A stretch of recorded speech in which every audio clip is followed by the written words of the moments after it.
Calculating a preferred return is hard enough in a pro forma on the front end. This template here helps to calculate preferred return during operations. So we'll dig into how this particular template works, how it can be really helpful in integrating into your existing operations, and some of the thoughts of how we use this with our clients. Okay, here is the template that we use with our clients. It's something that we created. We found it to be really helpful. So here, I'm walking through how it's set up. You put in your initial contributions from the particular investor, and you start with a beginning balance. And that beginning balance accrues and calculates a pref for the period, and then calculates a running pref. You can do the compound frequency annually, semi-annually, quarterly, and monthly, and that automatically changes the calculations down below.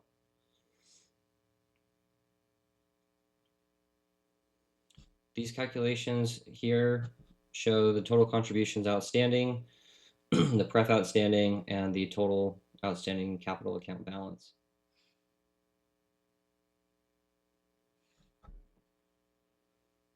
This particular template uses the same interest rate through the period, and then sometimes clients will make an amendment to their LPA and change that interest rate or change the compounding period. And so then what we do is we use another one of these sheets over on a new tab, and then we have a good summary tab that summarizes all of the changes up into one.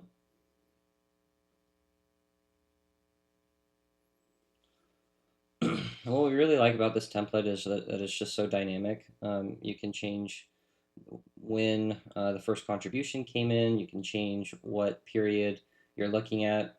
You want to look at a historical period to see a historical outstanding balance. You want to look at a current or a forecasted period. You can do that here. And you can get it set up well. So this particular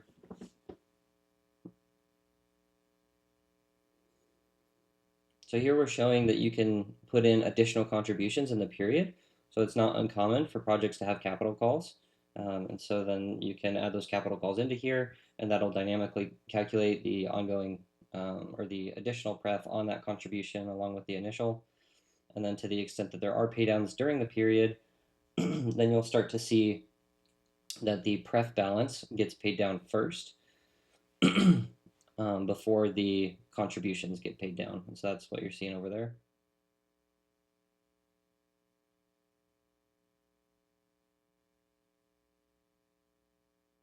Let's add in some additional contributions, see how that changes the balance, how the pref compounds, how the ending balance gets affected. Let's put in specific dates for when those contributions came in. Maybe we had a couple contributions in a month, but we don't want to group those onto the same day because that doesn't calculate the pref correctly.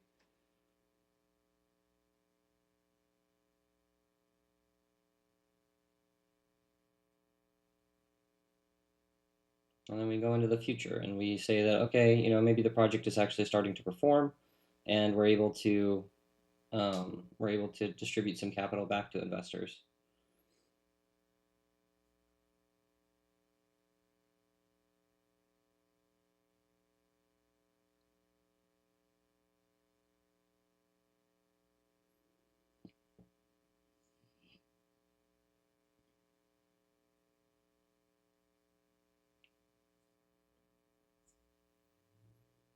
So now you'll start to see that capital is getting distributed back to investors. You'll start to see that that ending balance over in column K is going down. Start to see that the pref outstanding up in G5 or G4 is going down. The initial contributions and the additional contributions aren't being touched yet because there's still pref to pay down. But once the pref has been fully paid down, then the contributions start to get returned.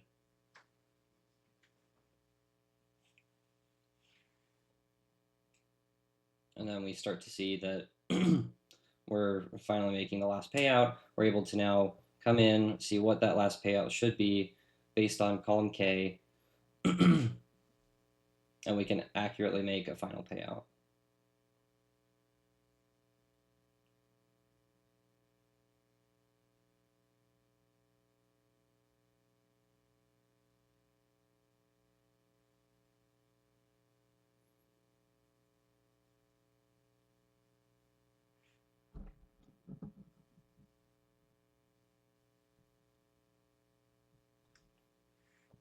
I'm leaving in a little bit of this moving around in here so you can see how the mind of an analyst works.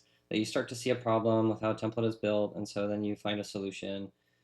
You add some more summary data, some summary references. You add some more calculations off to the side to help you and to help your key stakeholders visualize what the template is performing and what it's doing for you. So now we're seeing, okay, we've made 565,000, or the investor rather has made 565,000 total contributions, and total payouts have equated to 856,000. So now we're going to go and we're going to try and calculate. We're going to go try and calculate some returns, but I'm realizing that the way that this template, the way that I initially built it, doesn't have the return features in there. So I'm going to go build these return calculations off to the side. It's going to dynamically pull in the relevant dates and the relevant cash flows, and it'll enable us to get those returns. Let's just pull these dates over here, pull these cash flows over here.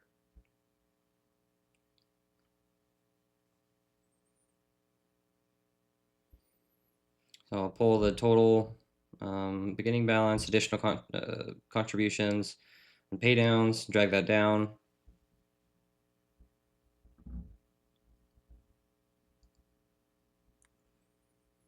I'm just going to format this so it gets a little better. But that's not quite right because we shouldn't have a ton of negative cash flows. We didn't contribute a ton month over month. So I'm realizing that I just need to see the first initial contribution and then the additional contributions and then the pay downs. And we don't need the beginning balance included in that sum going forward because it's already captured there, and the beginning balance is on a rolling or running basis. So now we can just do additional contributions and pay downs, take the negative value of that. And so then we've got our investment cash flows and then our negative investment cash flows and our positive investment cash flows.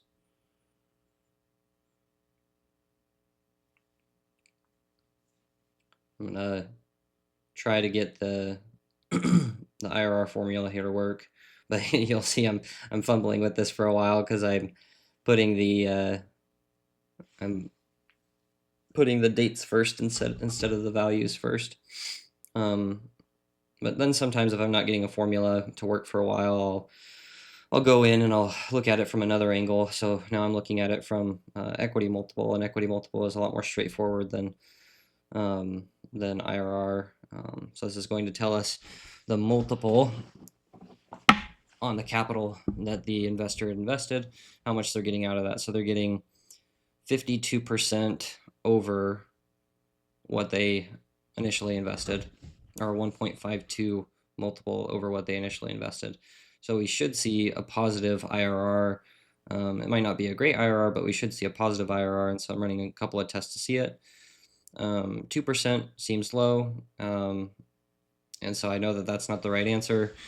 So I'm going to go through some other tests and see what's going on. And sometimes when the dates and the cash flows are vertical, they can sometimes it's just hard to visualize how the formula should look, and so I'm flipping these to horizontal, which is how most of my models are. They're usually horizontal cash flows. So now I'm going to bring up the dates, I'm going to bring up the cash flows. I'm going to label these cash flows, and then dates.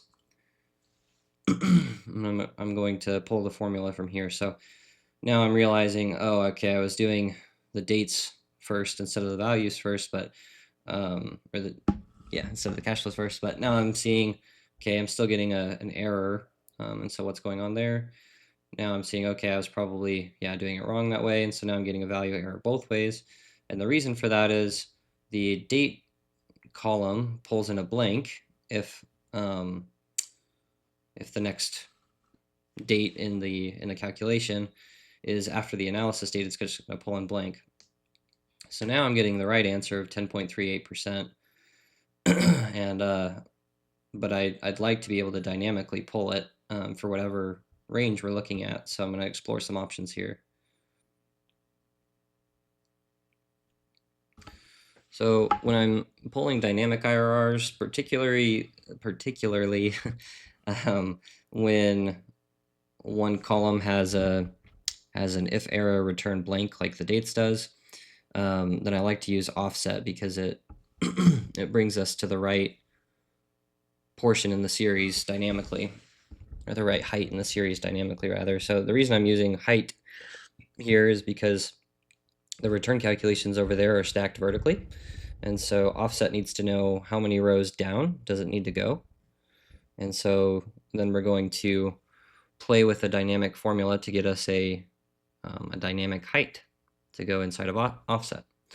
So we're going to get a row reference for what the analysis period is. We're going to use match to find that. So we're going to look up the analysis period date, and we'll use our dates over to the right there to get a row reference of 24. So 24 rows down from the start of this table, we have found where our IRR formula should end. And so we'll add that into offset. We'll do that for both the values and the dates. And that will give us the right answer here, 10.38%. So why is 10.38% the right answer? Well, this investment has been fully paid off. They contributed $565,000, and they were paid out $856,966.87. And that investment was 10% compounded quarterly. So what you're seeing in the IRR is that because the capital account has been reduced down to zero, you're seeing a little bit of compound interest being played out in that IRR formula.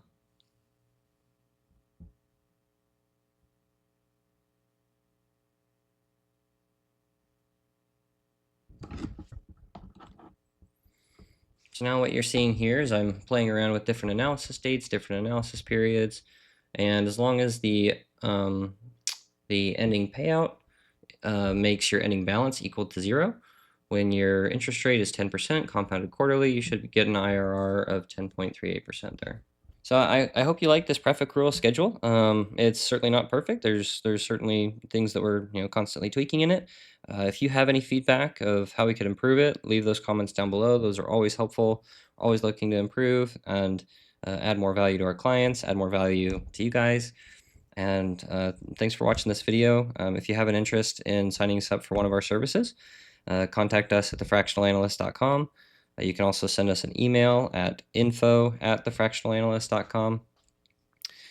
You can download this Pref Accrual Schedule for free off of our website for the next few days. After that, it'll go up to around $95 with the rest of our single modules. And we hope that you find a lot of value in it. Thanks for watching this video. Go check out some of our other videos on the platform. Let us know in the comments down below what would be helpful for other content in the future. Thanks, guys. We'll see you on the next one.